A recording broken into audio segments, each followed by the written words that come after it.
Pemirsa, kerajinan tangan bisa menjadi sumber keuangan. Jadi kalau Anda punya hobi membuat kerajinan tangan, mulailah berpikir untuk jualan. Kerajinan tangan dari dua tamu kita kali ini bisa menjadi contoh. Nah, bagaimana karya kerajinan tangan yang bermula dari hobi ini bisa menjadi usaha yang menguntungkan? Bersama saya Luisa Kusnandar, inilah Creative Money.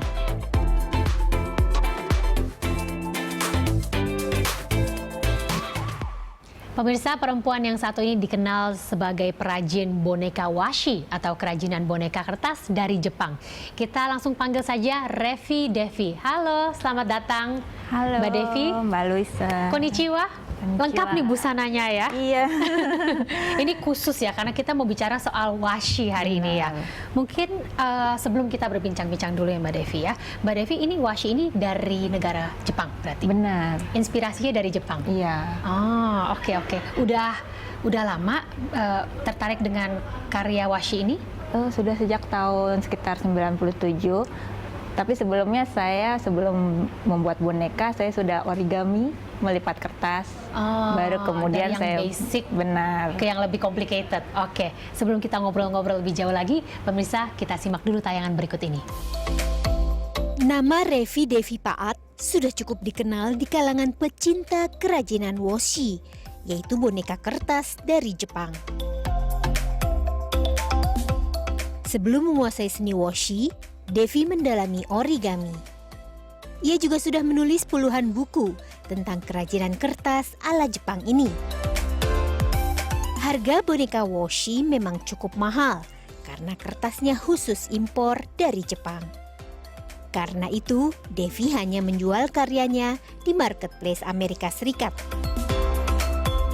Namun kini Devi juga banyak membuka pelatihan seni membuat washi bagi para pelanggannya di Indonesia.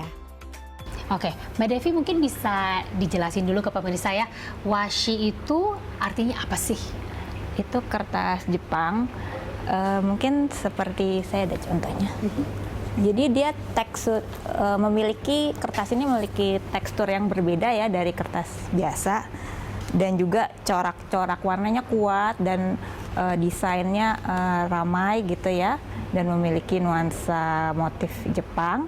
Kertas ini cocok sekali untuk dibuat prakarya seperti boneka.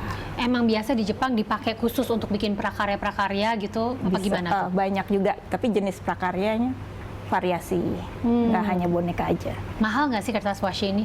Karena ini import, jadi kalau nyampe sini mahal. Mahal ya? Berapa tuh biasa per pakai gitu? Berarti paknya kayak pak origami kah belinya gitu? Iya, mungkin ada yang isi 20 gitu ya. Mungkin dia kertasnya ada kayak jenjangnya kualitasnya ya. Mungkin $10-20, $20. Mahal juga ya berarti ada ya? yang kan kayak kualitas kertasnya ada yang lebih tinggi, jadi lebih mahal lagi. Emang apa sih yang membuat kertas ini begitu spesial?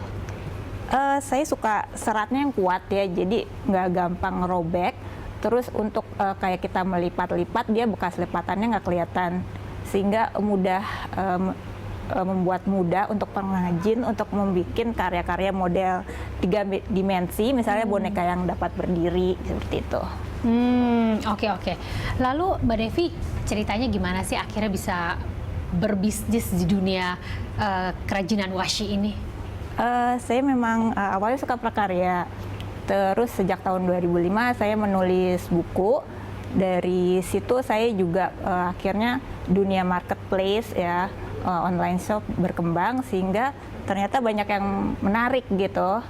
Banyak yang tertarik dengan kreasi ini gitu, akhirnya dipasarkan. Jadi mulai jualan washi itu dari tahun berapa? Dari 2008 untuk yang US marketplace-nya. Oh, justru mulai dari US marketplace dulu? Iya, karena dulu kan belum ramai ya lokal marketplace-nya, jadi saya taunya yang US marketplace gitu. Udah ada demand-nya gitu? Ada, karena dari kayak buyer yang dari US, kan dia sesuatu yang menarik ya, seni Asia gitu ya. Seperti itu. Jadi biasanya orang-orang yang tertarik dengan prakarya washi ini, apakah mereka maunya custom atau justru ada cerita di balik setiap prakarya sih? Biasanya di balik karyanya, kalau misalnya saya bikin satu set, mungkin ada tema-tema tertentu seperti itu, misalnya bermain layang-layang atau menari gitu, atau bisa saya bikin tema keluarga gitu. Oh, jadi memang biasanya sudah ada hasilnya lalu dibeli yang udah jadi gitu, Atau bukan bisa juga custom made. pesan misalnya satu keluarga, berapa anggota keluarganya, bisa juga seperti itu. Saya buatkan bonekanya. Bikinnya susah nggak sih Mbak Devi? Tergantung karena modelnya ada macam-macam. Ada yang cuman datar seperti ini, ada yang berdiri ya. Kalau yang sederhana mudah. Kalau yang berdiri seperti ini lebih sulit. Lebih sulit ya. Kalau yang simple aja kayak gitu, itu kelihatannya, aku ngeliatnya kelihatannya simple gitu ya. Kerjanya berapa lama tuh? Itu sih kali di bawah 10 menit sih Di kalau bawah 10 saya, menit, lumayan ya. Untuk orang dewasa ngelipet-lipet ternyata 10 menit juga gitu ya. Kalau yang jenjang kesulitannya setelah itu yang mana tuh? mungkin lebih ini sih, lebih kayak dia kayak lebih detail Agak-agak 2D ya. gitu ya, lebih detail. Terus nanti meningkat lagi yang bisa berdiri biasanya kita belajar. Terus lanjutannya mungkin yang model rambutnya lebih variasi gitu. Kalau sampai yang kelihatannya yang susah tuh mungkin yang udah berdiri ya gitu, misalnya 3D, terus ada juga yang itu. Kira-kira perlu berapa lama tuh Mbak Devi untuk menyelesaikan Mungkin prakaryanya? bisa 4 jam gitu ya, atau lebih. Itu di luar konsep saya. Kadang-kadang ada yang saya ngedesain sendiri, jadi kayak ada trial and errornya dulu. Susah, maksudnya banyak nggak sih kadang, aduh udah sekali jalan rusak atau gimana? Sering juga, nggak banyak juga awalnya banyak bikin kesalahan, tapi kita belajar banyak gitu. Oke, Mbak Devi dulu belajarnya jadi di mana? Aku lebih banyak belajar sendiri aja, sama dulu dari buku-buku Jepang. Karena dulu kan yang kayak online-nya, kayak media online-nya belum ramai ya, jadi saya waktu kecil Masih kebanyakan manual dari kita ya buku, dulu ya. Seperti itu. Belajarnya berapa lama tuh untuk belajar bikin satu boneka? Awalnya. Bertahap sih. Mungkin kalau yang model yang sederhana sih cepet ya. Iya. Baru nanti yang itu kayak model rambutnya lumayan. Untuk coba-cobanya lama sih, bisa berjam-jam Banyak juga. latihan gitu ya. Oke, Mbak Devi, kalau untuk harga dari prakarya ini tuh kisarannya dari berapa sampai berapa sih?